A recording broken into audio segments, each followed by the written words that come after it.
Madame, Messieurs les ministres, Monsieur le général circonscriptionnaire pour la région wallonne, représentant le ministre de la Défense, Messieurs les gouverneurs, Madame la bourgmestre faisant fonction, Monsieur le député bourgmestre en titre de la commune de Grasse-Ologne, Monsieur le député, Madame et Messieurs les ambassadeurs, Messieurs les commandants militaires de province, Mesdames et Messieurs les bourgmestres et mandataires, Messieurs les représentants des associations patriotiques et porte-drapeaux, Mesdames et Messieurs les descendants des héros du fort, chers professeurs, bien chers enfants, Mesdames et Messieurs en vos titres et qualités. 36 520 jours nous séparent aujourd'hui de la signature historique de l'armistice le 11 novembre 1918. Un siècle s'est écoulé. 100 années qui nous ont laissé le temps d'expliquer, ou en tout cas de tenter d'expliquer, de comprendre, de méditer, mais certainement pas d'oublier. Il est courant d'appréhender l'histoire comme une forme de mouvement, comme un mouvement cyclique qui se répéterait inexorablement. Je ne peux et je ne veux m'y résoudre. Lorsque je me tourne vers ces 100 années d'histoire, j'y vois aussi le suffrage universel, la fondation des Nations Unies, la création de l'Union européenne, l'adoption de la Déclaration universelle des droits de l'homme, l'apparition de l'OTAN. Signalons aussi un fait inédit de l'histoire moderne et contemporaine. Après les affres terribles de la Seconde Guerre mondiale, nous connaissons, à tout le moins partiellement et dans nos contrées, une paix en Europe qui dure depuis plus de 70 ans. Lorsque nous nous attardons plus attentivement sur ces dernières décennies, il est intéressant de remarquer que le respect et l'équilibre finalement installés dans l'Europe et surtout la construction de celle-ci vont peu ou prou de pair avec la paix. Il est donc crucial, nous en sommes convaincus, de privilégier, de plaider encore et encore le dialogue et la collaboration entre les nations afin de les opposer au repli sur soi, aux discours de division, aux démagogies de tout genre. Pour en revenir à 1918, il y a un siècle, le monde renouait enfin avec la paix. Après 4 années d'horreur, rappelées, professeur, il y a quelques instants. On le sait, près de 20 millions de personnes, civiles ou militaires, perdirent la vie lors de ce conflit. De nombreuses autres personnes seront blessées, meurtries, marquées à jamais par ce drame humain. La vie des civils, on l'a rappelé, sous l'occupation allemande est presque aussi terne que ce bilan. Le quotidien des Wallonnes et des Wallons est radicalement modifié par les ordonnances allemandes qui pleuvent par dizaines, par centaines. Un régime rude et autoritaire va produire un véritable climat d'oppression, puis de terreur, de misère. La population connaît une privation alimentaire extrêmement importante, accompagnée par une incroyable hausse du prix des denrées alimentaires. Le chômage explose en raison des fermetures d'entreprises, d'usines. Les déportations de milliers d'ouvriers et de paysans sont organisées.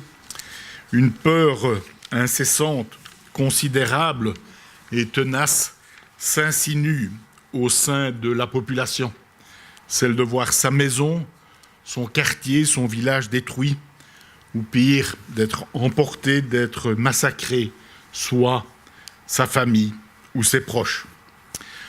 Pensons quelques instants, comme vous nous y avez invité, Madame la bourgmestre, avec une profonde intensité, avec émotion, et si vous me permettez, je dirais avec une infinie tendresse, à ces soldats, à ces civils aussi, qui ont tantôt combattu tantôt souffert durant ces 4 ans. Une guerre interminable pendant laquelle il devait lutter. Il devait garder des brins, des lambeaux d'espoir. Il devait surtout survivre. L'angoisse, la peur, la terreur qu'ils ont dû ressentir en partant ou en montant au front ou durant l'occupation est à peine imaginable pour nous aujourd'hui. Le 11 novembre 1918 marque le retour, certes incertain, certes progressif, des libertés fondamentales, des espérances et de la paix. Une paix, on le sait, qui sera d'une durée toute relative. Raison pour laquelle il est plus que jamais aujourd'hui encore, important de nous remémorer ces 4 années ainsi que les causes, mais aussi les conséquences de la Première Guerre mondiale. En effet, se pencher sur l'histoire permet d'essayer à tout le moins de comprendre comment cette guerre a pu débuter, comment les événements se sont enchaînés, comment sa conclusion a créé effectivement le terreau de la Seconde Guerre mondiale. La période de l'entre-deux-guerres est marquée par des crises idéologiques, nationalistes, économiques. 21 années de montée pas à pas, de la haine, du doute, de l'agressivité, qui ont conduit à ce deuxième conflit, le plus meurtrier de l'histoire de l'humanité, qui a fait, lui, plus de 60 millions de morts entre 1940 et 1945. Lors de ces commémorations, lors de cette série de commémorations qui nous réunit tout au long de cette année, les dernières commémorations de ce centenaire, j'aimerais avec vous partager une attention sur 2 éléments qui me paraissent essentiels. Premièrement, bien sûr, le devoir de mémoire. Aujourd'hui, il ne reste plus aucun témoin direct de cette tragédie que fut la Première Guerre mondiale, les derniers survivants étant décédés en 2012. Florence Green, membre de la Royal Air Force, et Claude Cholles de la Royal Navy sont respectivement décédés en 2012 et en 2011. Claude Cholles, engagé à seulement 14 ans, après avoir menti sur son âge, était le dernier combattant de ce conflit. Cyril Barbéry, décédé lui en 2004, était quant à lui le dernier Belge qui avait pris part à ce conflit. Malgré la disparition de ces témoins directs, le souvenir n'en est pas moins vivace, comme vous l'avez rappelé, professeur Van Ypersele. Je vous remercie très chaleureusement pour toute la densité de votre message.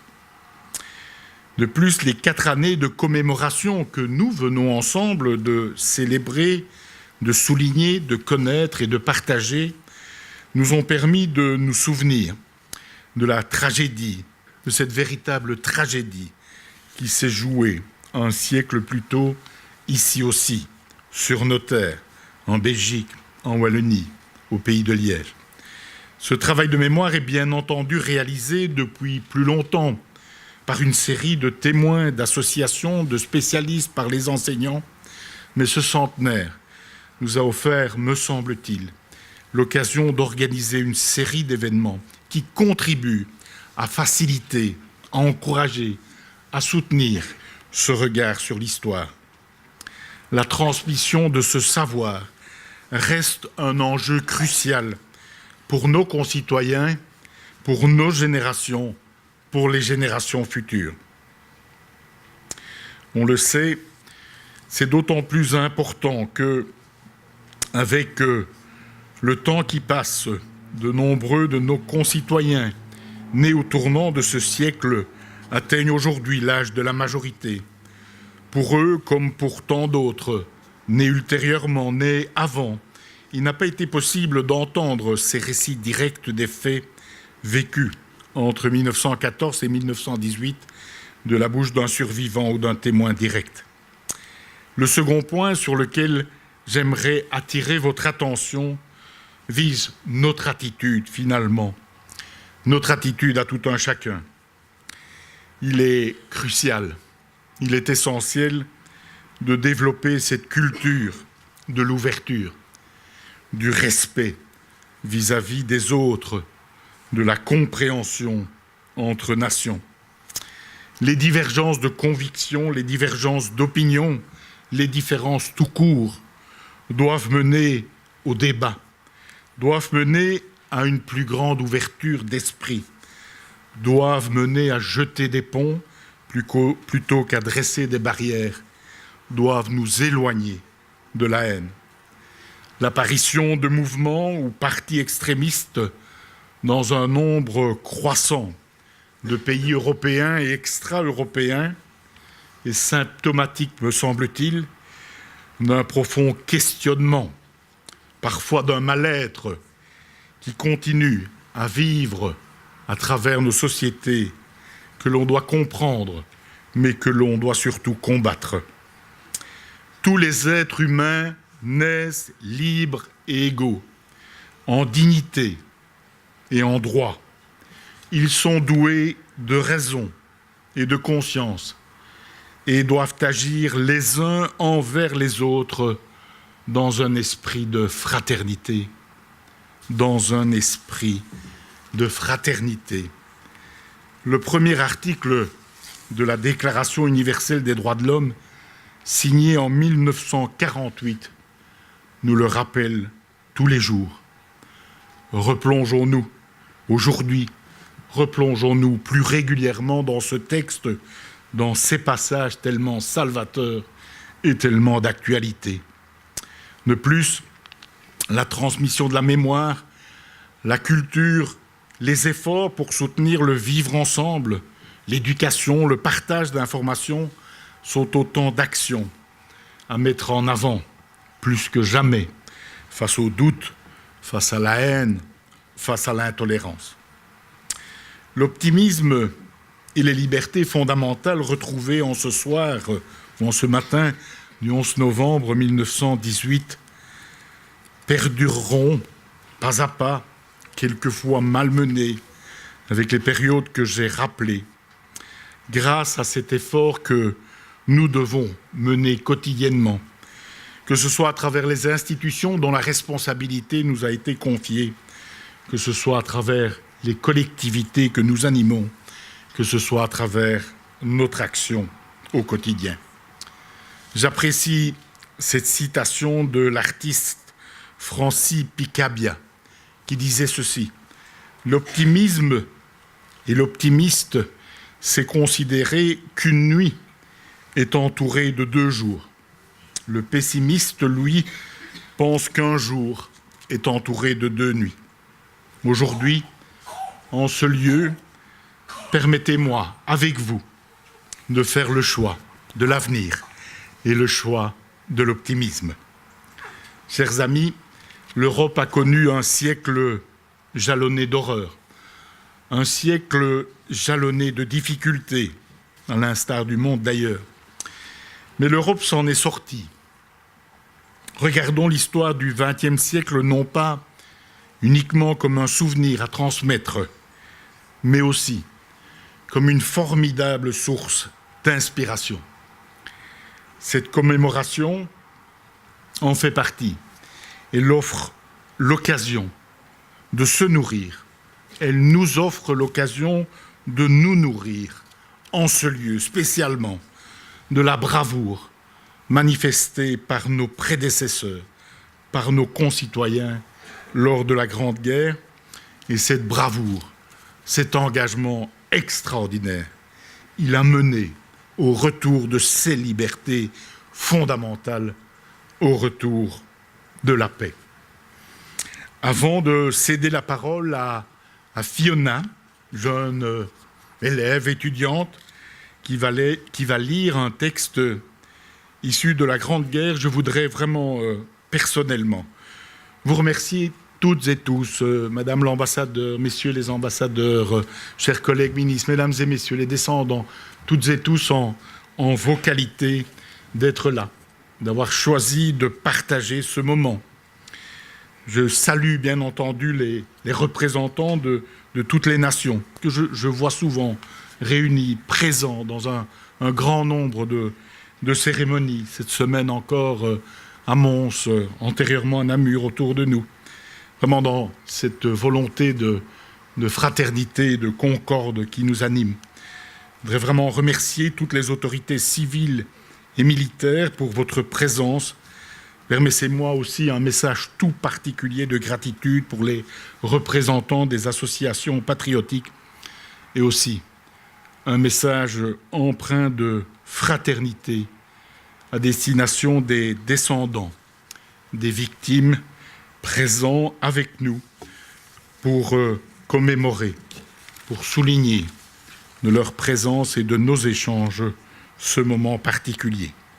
Nous sommes aujourd'hui rassemblés pour honorer la mémoire, mais pour célébrer aussi l'espoir, pour célébrer l'avenir, pour célébrer la paix.